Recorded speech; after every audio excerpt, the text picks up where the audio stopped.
Good day and welcome to another beautiful edition of Weekend Rendezvous, where we take you through the happenings, everything that happened in the country, outside the country, within the African continent, and across the globe from the beginning of the week up until today. Taking you through every sphere from entertainment to sports to politics to governance, every angle. It's a rendezvous, so we'll take you all around and give you updates, give like a review of things that happened during the week, and we're sure that you would get informed, you'll be entertained, and somewhere along we're going to have a guest entertainers that will also be putting in some spice to today's program. Welcome, and I'm sure you'll have an interesting time. Let's go on this short break. Weekend Rendezvous continues shortly.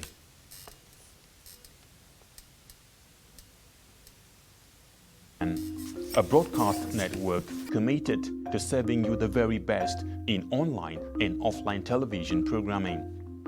Situated in the serene environment of Guzape, Abuja FCT, TVN, as it is fondly called, caters to a wide variety of audience via carefully orchestrated mind-blowing programs in the areas of fashion, business, politics, entertainment, religion, movies, food and health, culture and lifestyle, events around the globe, sports and foreign news. Whatever your inclination, we've got you completely covered with programs like Issues of the Moment, The Patriot, Daybreak Nigeria, Matter Africa, TVN Business Time, Healthy Living, From the Cradle, Stay Inspired, Entertainment Gist, Movie Hour, Hits Paradise, among others. All designed to keep you thoroughly informed, entertained, at the edge of your seat and yearning for more. A tour around our domain will reveal a highly dedicated staff force and a state-of-the-art facility and equipment for high-definition quality broadcast, making our station your #1 choice in advertising your business and propagating your ideas. We are currently on NightComSat doing our test transmission for takeoff in the nearest future. Television Nigerian is located in Nigeria at Television Nigerian House, Guzape Hilltop Mansion, beside Guzape White House, Guzape Abuja FCT, and in the United Kingdom at 45 Ancient House, 48 Aerodrome Road, Beaufort Park, Colindale, London. For inquiries,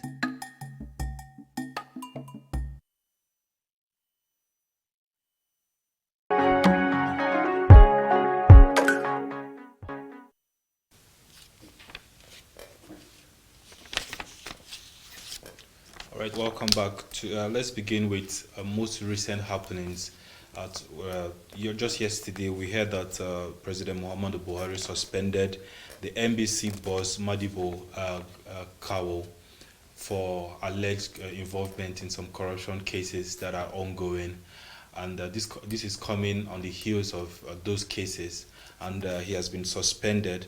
By reports that came or were making the rounds from the ICPC, Madibo has been suspended, and this suspension took immediate effect as at yesterday, Friday, the 14th of February. Over to INEC, or the Bayelsa State, and all the saga and the drama that has unfolded since Thursday from the Supreme Court, having nullified the election of the Bayelsa State governor-elect, and now the INEC has presented certificate of return to the new governor, Senator Doye Dire, as the duly elected governor of Bayelsa State. It happened in the headquarters of Abuja, INEC in Abuja. There's been a lot of controversy from the sack of David Lyon to the inauguration of Doyin. A lot has happened. It's quite interesting because just as the governor was preparing for his inauguration, we saw pictures making the round of him preparing, doing some rehearsals, and I'm sure some preparations for celebrations were in top gear, if not concluded. I'm sure maybe some guests were already in the state to celebrate with him. And then, just as he was on the field preparing and rehearsing for his inauguration, which was going to be on the 14th, which happens to also be Valentine's Day. So it was going to be double celebration for him and his family, friends, and well-wishers. But it turned out that the Supreme Court said, put a break on that, and nullified his election owing to the fact that his deputy governor, who they shared the same ticket with, had a lot of irregularities in his certificate and documents presented to the electoral body. And then the Supreme Court, having looked at all those details, said that for those reasons, the election was nullified, and the next person the next candidate with the highest vote, which is Senator Doyin Dire, should be given the certificate of return. And INEC went ahead to present the certificate of return in a beautiful ceremony. We had commentaries, even his presentation. We had quite hilarious presentation of speech, his welcome or acceptance speech. And well, there's been a lot happening from Imo to now Bayelsa, from a lot of things happening with people thinking the judgment should have gone otherwise. And we hear also that there's been trouble brewing in Bayelsa State after the inauguration of Senator Doyin, because some people think it was not proper because they are supporters of David Lyon. Well, it's always a divided case where people, for every case, whether it's at the Supreme Court or whatever level, there's always the people on the other side of the coin. And in Bayelsa, we're hearing that trouble is brewing, and the security agencies has also gone ahead to declare a dusk to dawn curfew to prevent further breakdown of law and order. We also heard that President Muhammadu Buhari is making some new appointments in the next level, or in this next level government. And we're hoping that those appointments that he's making would not just be to compensate or appreciate some political allies, but people who understand and know the responsibilities that they should play in taking us from this level, from change to the next level that we're presently in. And then we also hear that a monarch in Oshun has been reported to beat up, Oluwo has been reported to beat up another monarch in a meeting. Not too long ago, we heard that there was trouble, and he beat up a monarch for some whatever the trouble is. And now we're hearing stories that he has also beat up another monarch during a meeting, a conversation, an argument started, and then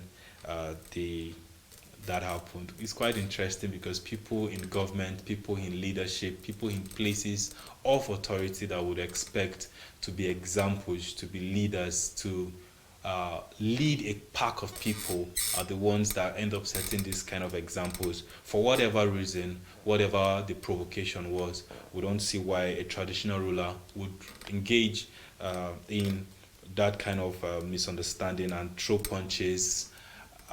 It's not worthy of royalty, and would definitely not worthy of any leader. Now, with regards to the Bayelsa State, both declaration from the Supreme Court, inauguration, cancellation, and inauguration, we also heard that PDP Secretariat was set ablaze in Yonagwa, the Bayelsa State capital, as protesters, most of which was in support of David Lyon, came out to protest against the judgment of the Supreme Court. And the Secretariat of the People's Democratic Party, we're hearing, has been set ablaze. And this is the kind of things we would always advocate to be prevented.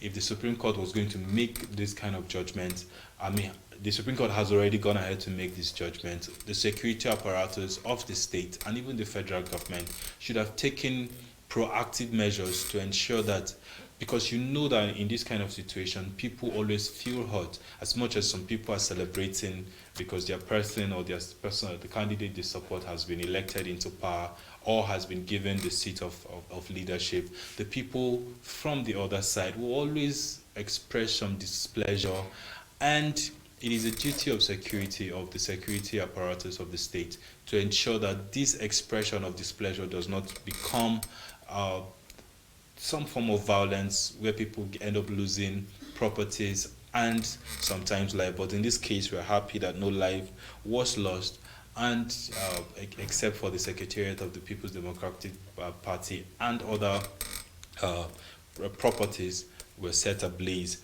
The former President Goodluck Jonathan, has also reacted to there is election or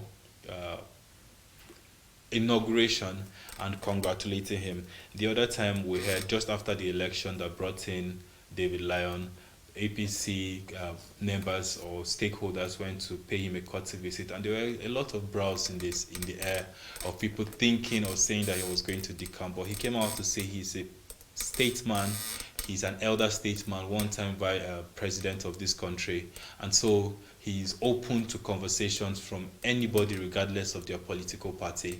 And so he has also demonstrated that by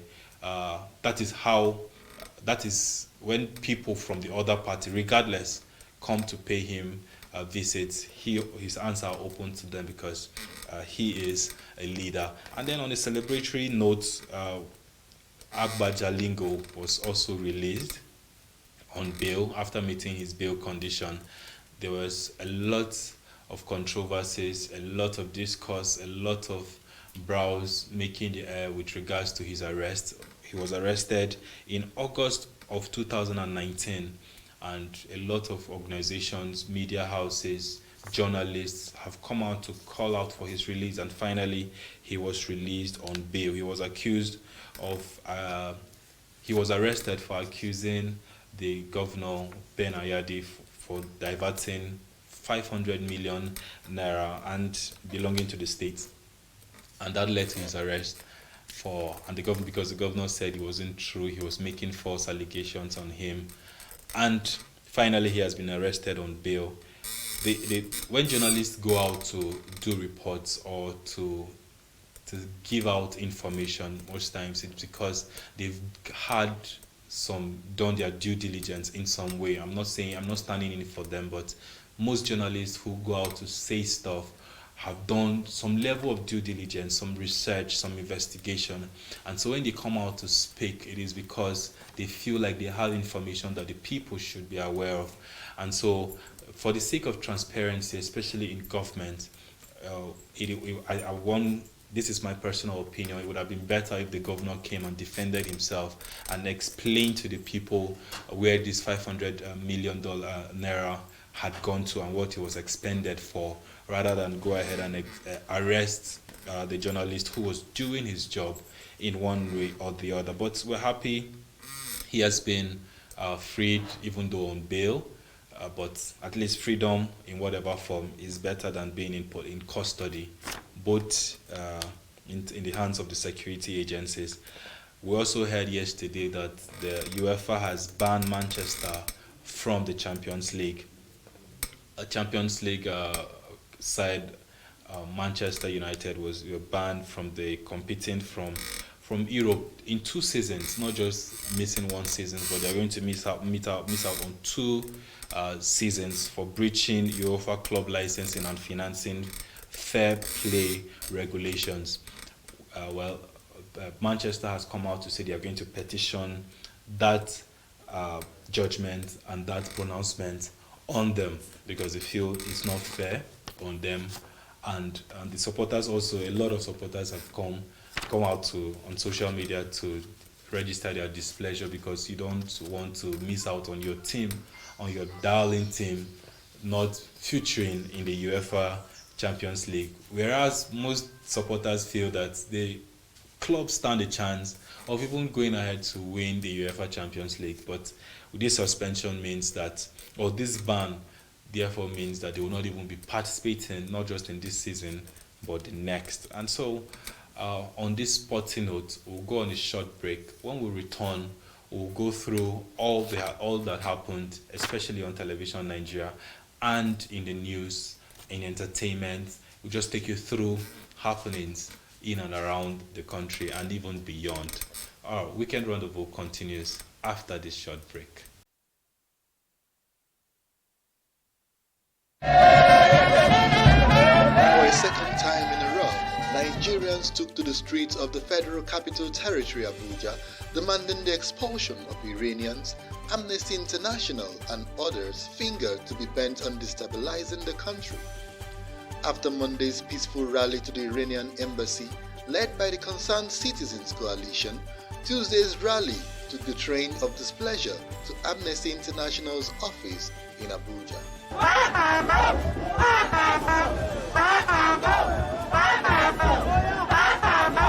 are aware that Boko Haram is terrorism. Yes. You are aware that IMN is terrorism. Yes. You are aware that IPOB is terrorism. Yes. These are the people giving them powers to kill innocent Nigerians, to kill security operatives, and to discredit the government and the people of the Federal Republic of Nigeria. Each time they write the report, Boko Haram becomes stronger. Yes. They just released the report indicting Nigerian military of human rights violation. And Boko Haram immediately went to the military camp and started killing innocent people. Great Nigerian people! Yeah! In a statement by the convener, Mohammed Shuaibu, the group said it is time for Amnesty International to leave, as it has over time acted against the nation's interest. Amnesty International, in time past, have castigated the Nigerian government and attempted to instigate the people to pick up arms against the government, but for the intervention of this cunning Nigeria, who saw through the gimmick and rebuked Amnesty International, we to state that enough is enough. Amnesty International represents everything that is against the interests of Nigeria. Very true, sir. In the sense that their contribution to the buoyancy of the Boko Haram, ISWAP terrorist group in northeast Nigeria, is legendary and through concocted and fictitious report that makes a mockery of human rights evaluations and compliance. The group revealed that Amnesty International entered a strategic pact with the Iranian government to provide protection for Islamic movement in Nigeria and other militant groups, and urged the security agencies to act fast, flush out the dissidents from Nigeria if they refuse to leave willingly. We are indeed aware that Amnesty in Nigeria has entered a strategic pact with the government of Iran to provide protection for the IMN and other militant groups that have been established for the sole purpose of causing mayhem in our dear country. Yes. This fact is undeniably inimical to the peace and stability of Nigeria, and there is no moral justification for such a dubious organization to continue to operate in Nigeria under whatsoever guise. Yes.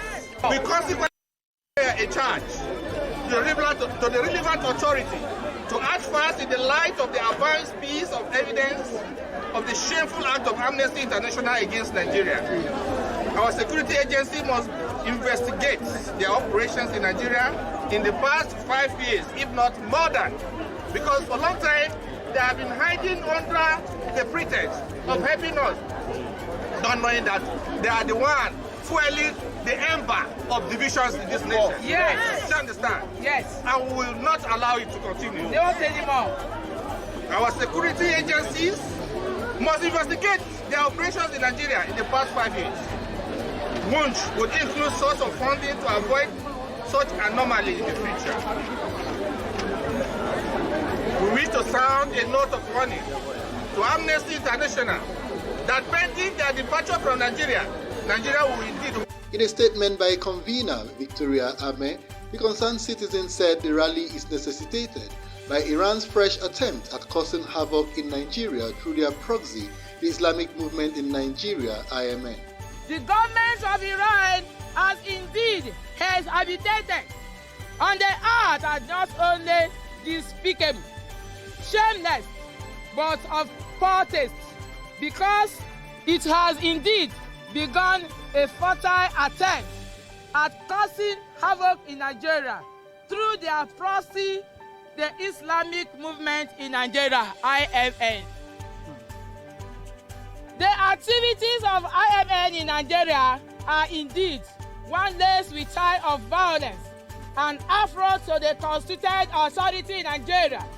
With the active support of government of Iran, they have killed and held innocent people. They have construed themselves into a parallel government. And they have indeed planned to establish their territory in Nigeria. Without resort to the provision of Constitution of Federal Republic. We are demanding that the government of Nigeria begin the process of identifying all the channels through Iran has been promoting terrorism in Nigeria. Through it probes the IMS. We are also demanding the Nigerian government begin the process of identifying all the interests of Iran in Nigeria and consequently activating the relevant machinery towards expelling them from Nigeria, as Nigeria are not fool that will sit and watch how another country will destroy our country. The generality of Nigeria are united in this accord to see that Iranian officials and businesses leave Nigeria in the nearest peace, as Nigeria is not a part and will never be an ally of Iran. True, they can import their extremist ideology the African continent.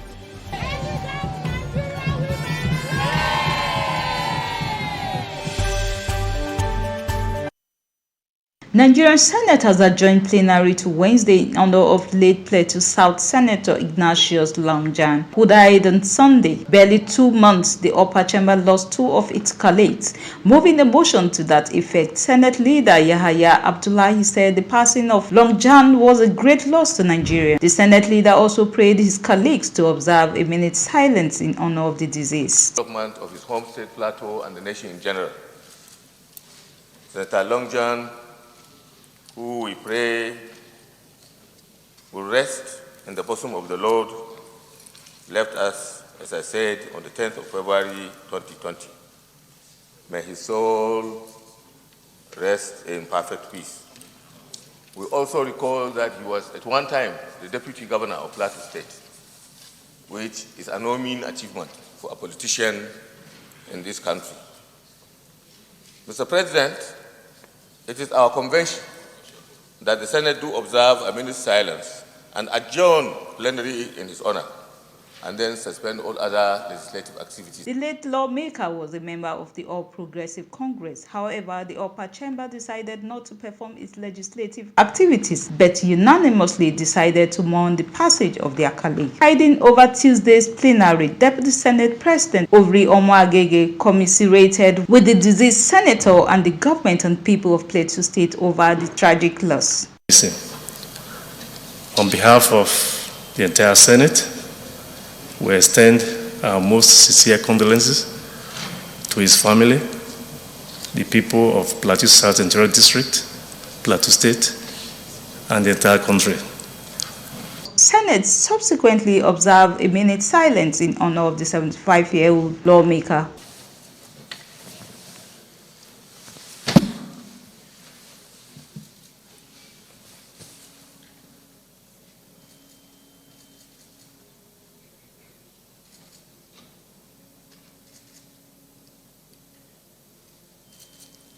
May the soul of Senator Ignatius Danton Longjan rest in perfect peace.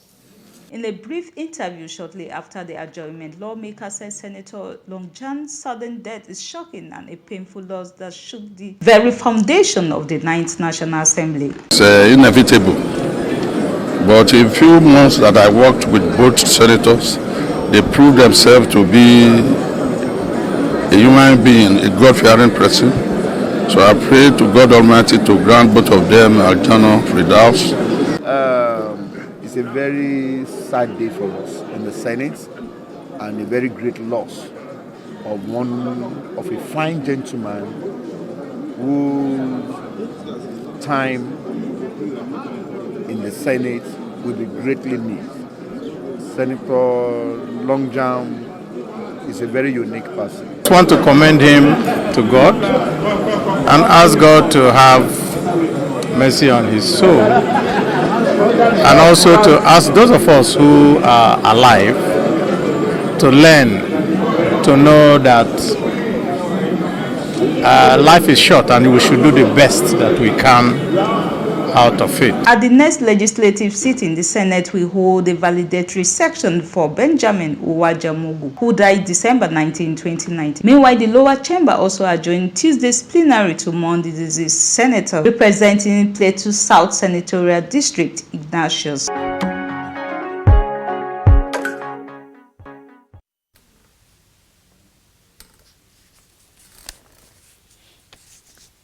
Welcome back, and if you're just joining us, it's Weekend Rendezvous. Just this week we had quite an eventful week, just like we just saw, where some Nigerians came out to protest the presence of Iran and demanded the expulsion of Iran or their activities, especially in Nigeria, on the heels of making also reference to the Islamic movement of Nigeria, which they say is being sponsored by the Iranian government, or sponsorship coming from Iran. And they came out to register their displeasure. You can recall that after the fermentation of or so to say, of war between the United States of America, or Donald Trump, and the Iranian government, there was even protest in Nigeria for the killing of the general that was killed in the airstrike by the United States on Iran. And Nigerians were really wondering of what connection we as a nation have with the Iranian government to warrant that level of that protest in the first place, and which is why some Nigerians have come out to register their displeasure and are demanding for the expulsion of Iran, and then for the activities of the Islamic movement of Nigeria, also known as the Shiites, to be closely monitored by the the federal government and all security personnel too. We also showed you a report of how the Senate suspended, or lawmakers generally suspended plenary, adjourned plenary to mourn one of their very own senator, Senator Ignatius Longjan, who died last week. We could recall that barely 2 months after the inauguration, this from last year into this year, the Senate, or the lawmakers, like two lawmakers before Senator Ignatius, lost their lives also. And one can only but wonder why it is so. Is it health related? Is it whatever the case is? Our heart also goes out to the family, the Senate, and the lawmakers in general as they mourn their loved one. We're also told that El-Rufai, governor of Kaduna State, clocked 60, and congratulatory messages, felicitations from even the president, Muhammadu Buhari, has been flowing in to celebrate a fine gentleman. I must say, he doesn't even look 60. He looks somewhere in his 40s or even his 50s, but he's a young man at 60, and we celebrate the fact that he has been able to, in one way or the other, lead Kaduna right, despite all other hitches here and there. But he's been doing his bit as the governor of Kaduna State. So we say congratulations on your 60th birthday celebration or birthday anniversary. Just yesterday, we had so much to celebrate with regards to love and the season of love. It is said that February generally is the month of love, but specifically the 14th of February has been set aside to celebrate love. We all can recall the history of Valentine, Saint Valentine, who stood for love and married couples secretly because he was against the laws at the time, because he believed in love. And so while we're celebrating, or while some of us were celebrating, our reporters went on to find out from Nigerians what they knew about love, what they were preparing, how they were preparing to celebrate Valentine's Day, and what other modalities, how they understood what love